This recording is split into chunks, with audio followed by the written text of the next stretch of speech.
asalaamaaleykum wa rahmatullah ñu ngi leen nuyu bu baax a baax dal leen jàmm ci seen si la Ndaanaan Techno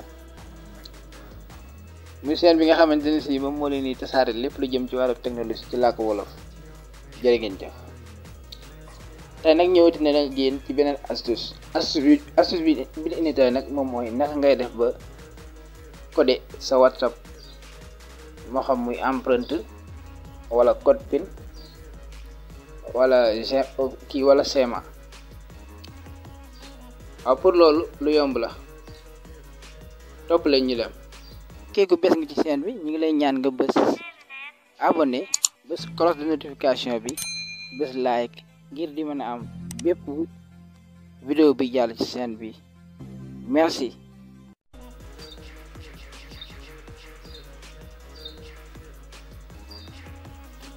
waaw dafa am deux options bu fekkee da ngaa yore comme WhatsApp yi am couleur yi mooy yu WhatsApp JT WhatsApp FM WhatsApp wala GB WhatsApp.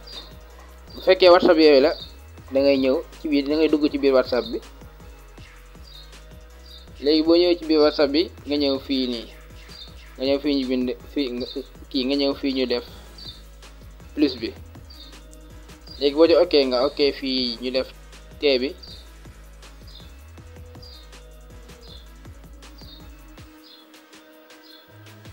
léegi boo ok ci T bi da ngay ñëw fii ñu def préfixe insécurité mooy bu njëkk bi. léegi boo ci duggee da ngay wàcc. léegi boo wàccee ba gis fi ñu bind sécurité léegi da ngay coché WhatsApp look bii da nga koy coché. léegi boo ko coché da ngay gis bu defal la ñetti option finger moom mooy empreinte,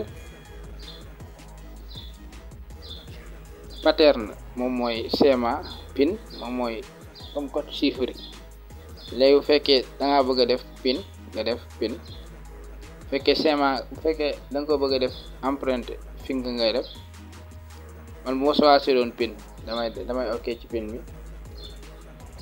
léegi su ma ok ci PIN bi léegi damay wàcc fii ñu def change mot de passe. léegi ma ok ci léegi ma def sama code.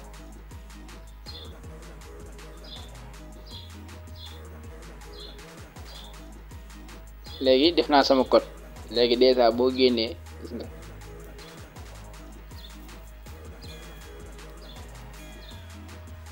léegi xaaral ma jéem a duggaat ci WhatsApp bi nga xool.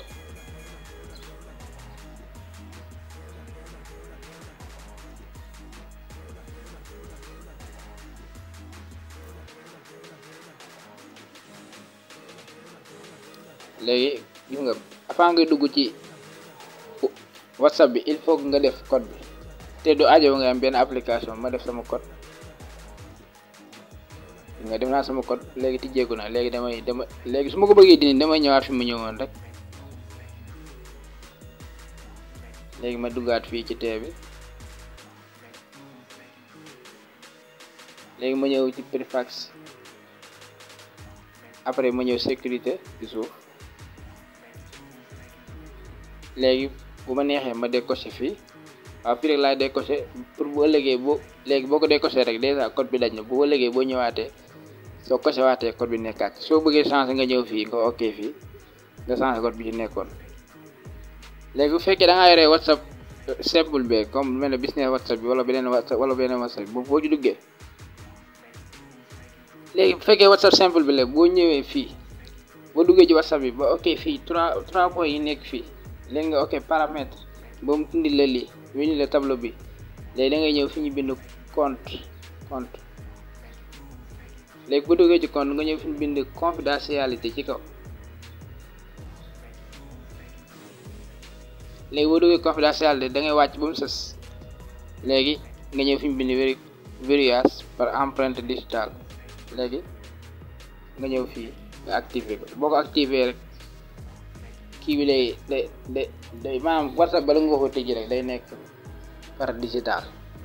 maanaam kii avant nga koy tëj bu ne rek empreinte ngay laal pour WhatsApp bi mën a tëjeeku. j'espère que da ngeen comprendre astuce bi. ngeen wax ngeen wéy di abonné di aimer ak di partager vidéo yi ngir ñuy gën di am motif def vidéo yi ñu leen di jox dig daje ci beneen vidéo incha allah jërë ngeen jëf